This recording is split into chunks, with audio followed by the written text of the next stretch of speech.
In our top story, the United Nations says the video of slave trade in Libya has put a long history of abuses against refugees and migrants on the international agenda. Some African countries have reportedly recalled their ambassadors after the video was broadcasted. More than 500,000 migrants, largely from war zones in the Middle East and in Africa, have reached Europe by sea after setting off from the Libyan coast over the past 4 years, bringing with them numerous tales of abuse.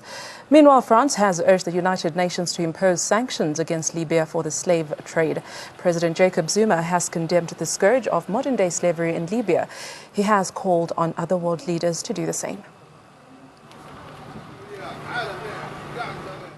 Well, the African Union and the European Union have pledged to help thousands of migrants that are stranded in squalid detention centres in Libya.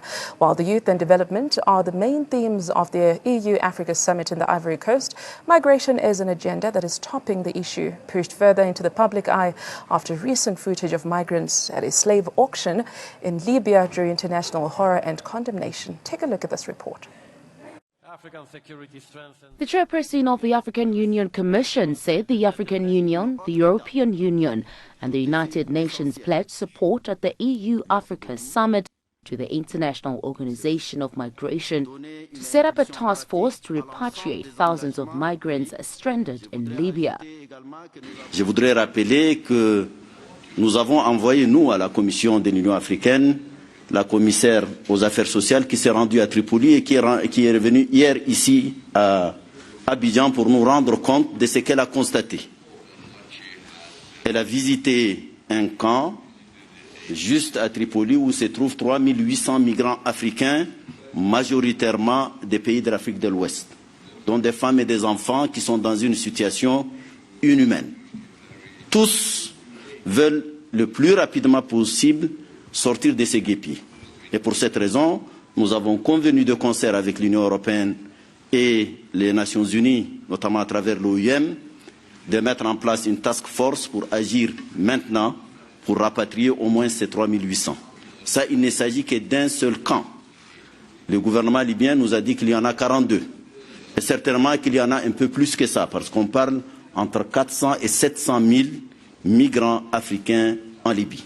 The French President Emmanuel Macron said that he, the leaders from the other EU and African countries that include Libya, and the United Nations were discussing going after human traffickers with concrete military and police actions on the ground to trace back the networks. C'est aujourd'hui une traite faite par des Africains contre d'autres Africains.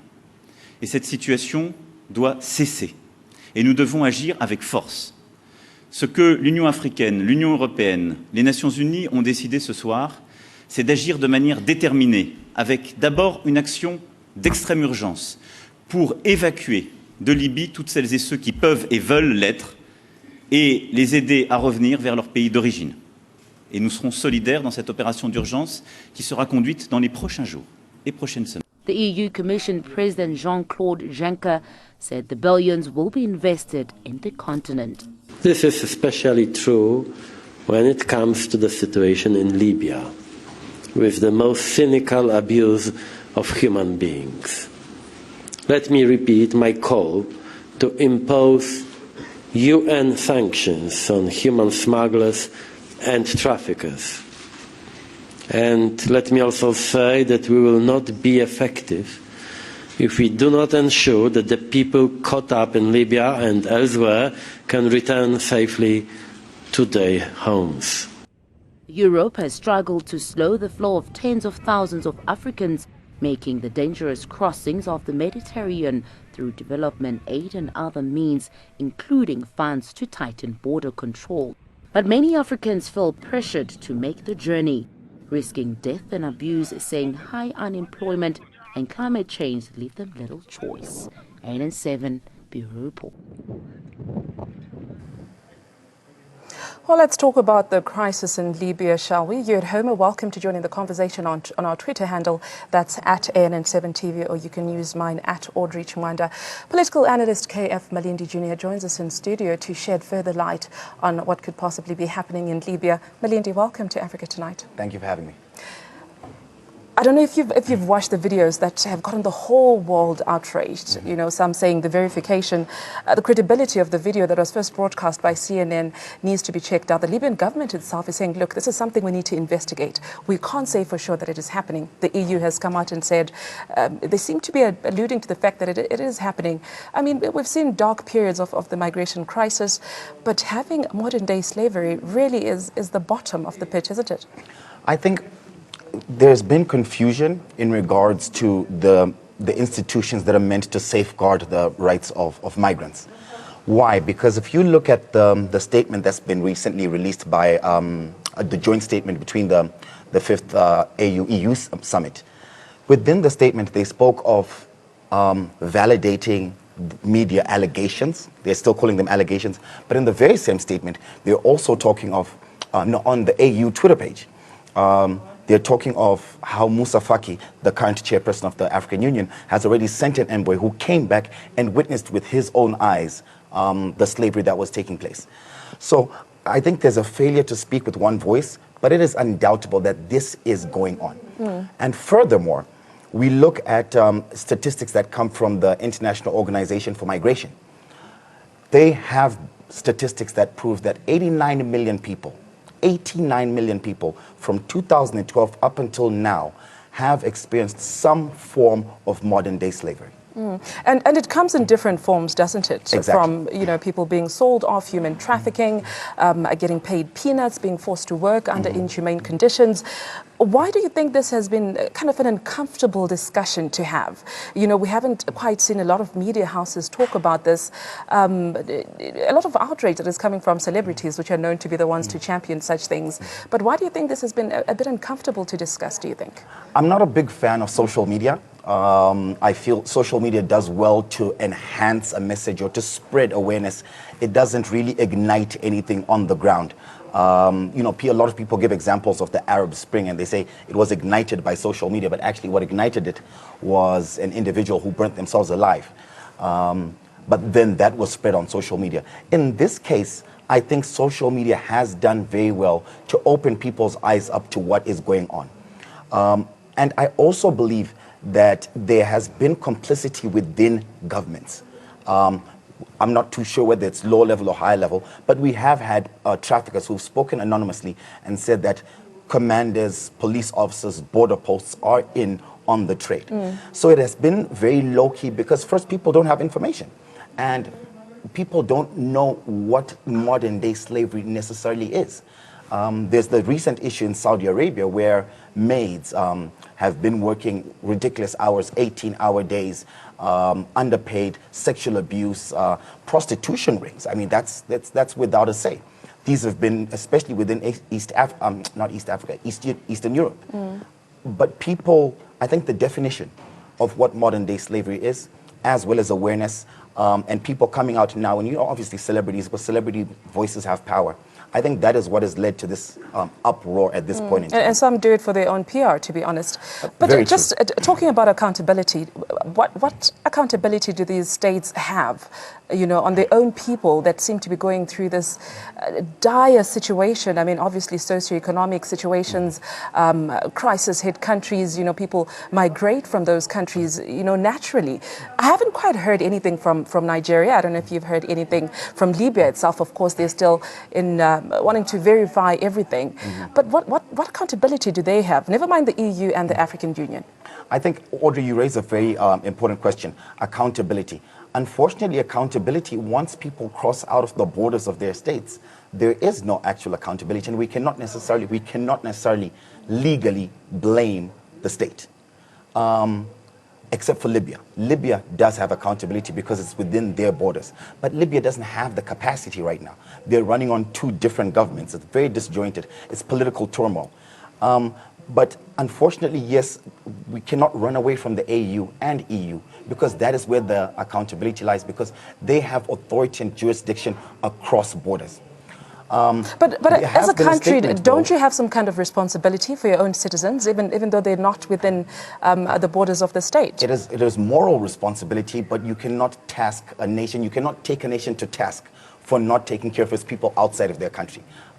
We've seen, the United Nations, even the United States of America sometimes says, the minute you leave the borders and, you're trapped in a war-torn state or nation, it's up to them to decide whether they're going to do something or not. It is a moral accountability. Right. But the Nigerian, and this is funny because it's as if this has just started now, but this has been going on for 3 years. Over 150,000 people a year, migrants, have moved from Nigeria, Niger, Chad, Senegal, even Zambia, trying to cross into Europe and are stranded in Libya. And only yesterday actually, did the Nigerian ambassador to Libya make a statement and say, it is time for us to take action. After 3 years, I think it's a little too late. Exactly. Talking of Europe, what responsibility do they have? Because from my understanding, politicians are not too willing to open their borders, for African migrants to come into their countries. It appears they want to fly them back home. They want to make sure that their borders are closed, that they are safe. How do you balance that equation? What responsibility do they have? It's very difficult because Europe's #1 responsibility is to their own people. And the fear is that Libya has been the epicenter of where terrorism is funneling into Europe. So firstly, you have to look at the terrorist part of it. But you also have to look at international law, which stipulates that if someone does seek asylum in certain territories, they have to be afforded that asylum. And funny you should say that, because just listening to one of the videos of the alleged, slave who was being sold, and they were telling them that, look, you want to take us back home, but we have sacrificed everything that we have, to come to this stage, that we're at. If you take us back home, you're just taking us back to slavery, basically. It's another form of slavery. So it's really a catch-22 situation, isn't it? It is. And you see, what's opened up here, there's a Pandora's box that's opened up because it's more than just about slavery. And I think what needs to be done is first and foremost free or repatriate, and they said willing repatriation. So people can decide to or not to, but repatriate people to their stipulated countries, nations. However, the biggest issue is why do these people leave in the first place? Which is why we see the failure in the institutions, like I said before, that are meant to safeguard the rights of people. It has been economic woe as well as internal conflict. So like you rightfully said, it's a conundrum to say, where are these people better off? Yeah. And the UN speaks of imposing sanctions on Libya. Really, what kind of impact do you think that will have in terms of mitigating the situation as bad as it is right now? It's ridiculous, Audrey, for lack of a better word, because why would you impose sanctions on people you have clearly identified to be the perpetrators of these crimes against humanity? The ICC, International Criminal Court, is allowed to try 3 sorts of crimes, which is war crimes, genocide, and crimes against humanity. This is a clear crime against humanity. So to impose sanctions on people who have clearly violated international law, it's obvious. These people need to be prosecuted. I don't think sanctions would be of any use in this case.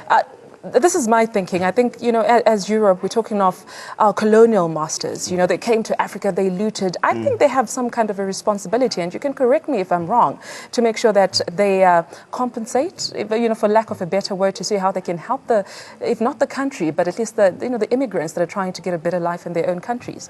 I don't think, of course, coming from an African moral point of view, having, we live on a continent that has been devastated, ravaged by slavery and neo-colonialism. Yeah. We do feel that they owe us something, but I don't think they do.